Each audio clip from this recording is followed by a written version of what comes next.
I have attempted to pack-a-punch every single gun on every single Treyarch zombie game over the last couple of months, except maybe Black Ops 4 and for definite World at War. So today we're going to take a little trip back to World at War, and I'm going to try and complete what is probably the hardest pack-a-punch challenge ever. Before we get into this video, I just want to say Merry Christmas. I hope you're all having a wonderful day. I also just want to say a huge thank you for supporting me and my content over the last year. It really does mean the world to me. Also, I know the holidays can be tough for people, and if that is you today for whatever reason, I at least hope this video can bring you some laughter and a smile your way this holiday season. And without further ado, let's get into another episode of How Long Until Satch Destroys His Mental Health. The Pack-a-Punch Challenge is one of, or at least for me anyway, one of the greatest challenges you can do within zombies. I still remember being 12 years old, rushing home from school, booting up Black Ops 1 Kino de Toten, and attempting this challenge for sometimes hours each evening, and I still love it to this day. Now, I've done Pack-a-Punch challenges on multiple maps over multiple games, but I've never attempted it on World at War. I mean, I don't even think the thought has ever really crossed my mind, to be honest.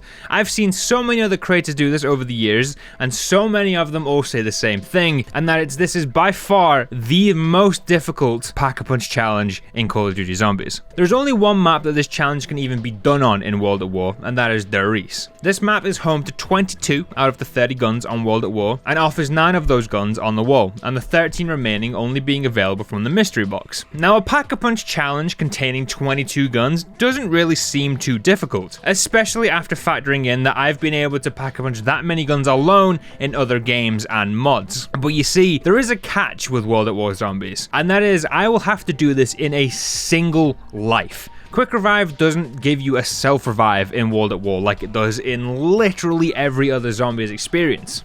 So, we got underway, and straight away, I kinda knew pack-punching all 22 guns was a bit of a stretch, but if I could get to 15, I would be happy with that. I also didn't really have any sort of plan as to what guns I was gonna pack-punch and when. I was honestly just kind of winging it. Obviously, the 9 guns on the wall is a great place to start, but all of those 9 guns are also in the box, so I was kinda thinking maybe I just spin the box only and just grab whatever comes up first. I did, however, decide to purchase the Thompson off of the wall once I eventually left the spawn, as I mean, this is World at War after all, and the Gewehr isn't going to keep me alive for very long. I also had to link all of the teleporters first to even access the Pack-a-Punch, which basically means opening up the entire map, which isn't cheap. But by the end of round 8, after spending about 10,000 points on doors and jug and ammo, we finally got the Pack-a-Punch open, and it was time to upgrade our first gun, that gun being the 1911. Upgrading the pistol first was always a no-brainer for me, as this rendition of the 1911 Pack-a-Punch is honestly kinda underwhelming, and with it now upgraded, I could focus on grinding together more points and what weapons I was going to upgrade next. However, I didn't really do that, as I just decided to go all out and spend 5,000 points on Speed Cola and Double Tap. Double Tap was a bit of a risk, but honestly it was a risk I was willing to take. It wasn't until round 13 when I got my second gun Pack-a-Punch, being the Thompson, but guns 3 and 4 followed very quickly as I pulled the flamethrower out of the box, and I then also decided to Pack-a-Punch the Kar 98 with the remaining points that I had. On round 15, I picked up the STG off of the wall, and this became our 5th Pack-a-Punch of the game. But now it's round 16, and this is where things start to get a little spicy, and I do make a pretty big mistake here. The Thompson is by far one of the best guns in this game Pack-a-Punched, but it was running out of ammo very quickly, and yes, this was mainly due to Double Tap,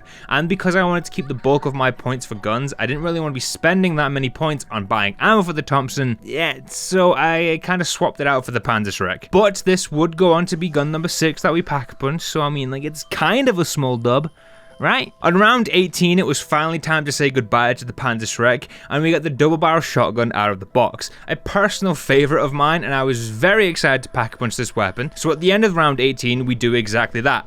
But then I die in round 17, having only upgraded 7 of 22 guns. So with my pretty pathetic excuse of a first attempt out of the way, it was time for a second go around. This time, I decided to stick with mainly upgrading the war weapons first, but I was still going to hit the box every now and then, just in the hopes of either getting one of like the big boy guns, such as the MG42, the Wunderwaffe, or maybe getting some of the, the shitters out of the way, like the Panzer and the flamethrower. The second attempt started off in a very similar way to the first. Round 8, Pack-a-Punch was open and the pistol was the first to go in. The Thompson followed very quickly behind, with the second upgrade coming on round 10. We got our third Pack-a-Punch done on round 12, being the Gewehr, and this run was starting to take shape quite nicely. I will say though, I wasn't expecting the point grind to be as difficult as it is in this game. Like, I don't know what it is, but I just feel like you earn way fewer points per round in this game in comparison to later games in the series, such as Cold War. And this was very apparent as we didn't get our next Pack-a-Punch upgrade until round 15. Admittedly, I did buy Speed Cola in between, but like, it was just so many points before we actually got the Kar 98 Pack-a-Punched. However, we do start flying through some of these guns over the next few rounds as we get the double barrel shotgun, the FG42, and the STG Pack-a-Punched all by round 18. Putting us to a total of 7. And we in fact beat our previous best, as gun number 8 is the Panzerschreck once again, and then we also get gun number 9 being the PPSH, and this was our first like pretty big pull from the box as well, so I was quite excited about this one. At this point it was round 20 and we were finally earning like a big amount of points each round, which meant I could start affording 2 upgrades per round, and I didn't really want to get rid of the PPSH, so it was once again time to say goodbye to the Thompson as we picked up the Type 100, which became our 10th Pack-a-Punch of the game, and we were finally into double digits. The very next round we make it to the halfway point with Pack-a-Punch number 11 as we upgrade the trench gun, and then after that we also got our 12th of the game as we finished with all the wall buys when I Pack-a-Punch the MP40. However, that would unfortunately be the final gun we would Pack-a-Punch, as I end up getting overwhelmed on the catwalk on round 23 and we go down with 12 Pack-a-Punch guns on the board. You know how they always say don't peak too early in life and all that? Well, yeah, that's pretty much exactly what I did with this challenge. You see, the next 3 runs were absolutely atrocious. I died on round 5, I then died on round 8 as I got trapped in a little hallway near the box, and I then also decided to blow myself up with the Pack-a-Punch pistol. And do you want to know just how many guns I got Pack-a-Punched in these 3 separate games? 1. Just a singular Pack-a-Punch gun in 3 separate games, and then I blew myself up with it, just like you saw. But I wasn't done there. Yes, I was getting a little frustrated, mainly in my lack of skill, but I had 1 more run left in me.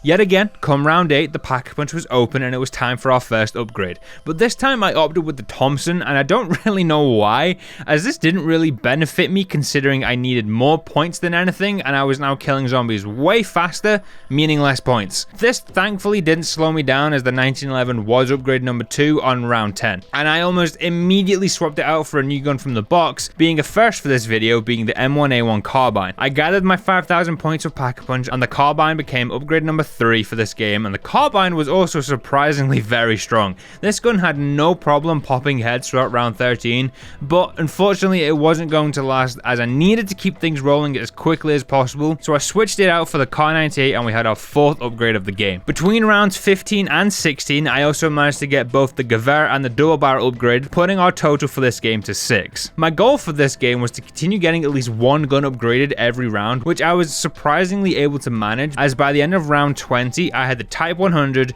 the FG42, the trench gun, and the BAR all Pack-a-Punched, bringing our total for this game to 10. Now that I had the BAR and the Thompson, and with only 2 wall guns left to Pack-a-Punch, I decided to spend a few rounds grinding together some points, and by round 22 I had the STG and the MP40 done. But you see, this is the thing, this is where this game starts to go downhill. I had finally gotten every single wall gun Pack-a-Punch, which meant the only weapons left were those in the box, and this requires a certain level of RNG that apparently for me is just non-existent, as I must have been hitting the box 8, 9, maybe even 10 times around at this point, and all I got was duplicates from the box. It wasn't until round 25 where I got my first new gun, being the flamethrower, which brought our total to 13.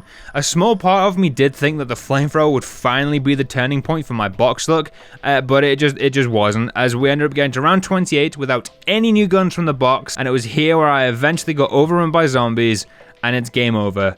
The World at War Pack-a-Punch challenge has officially beaten me. Now, We didn't manage to pack a punch all 22 guns in a single game, but if you remember back to the beginning of the video, I said I'd be happy with 15. Yeah, you see where I'm going with this? Now, even though I didn't get all 15 in a single game, I did pack a punch 15 individual guns. So I mean, that kind of counts, right? You know? Yeah? No? Okay. I'll just leave then, shall I? Thank you so much for watching this video. If you have enjoyed, please do drop a like and leave a sub if you haven't already. Merry Christmas, and I shall see you all in the next one.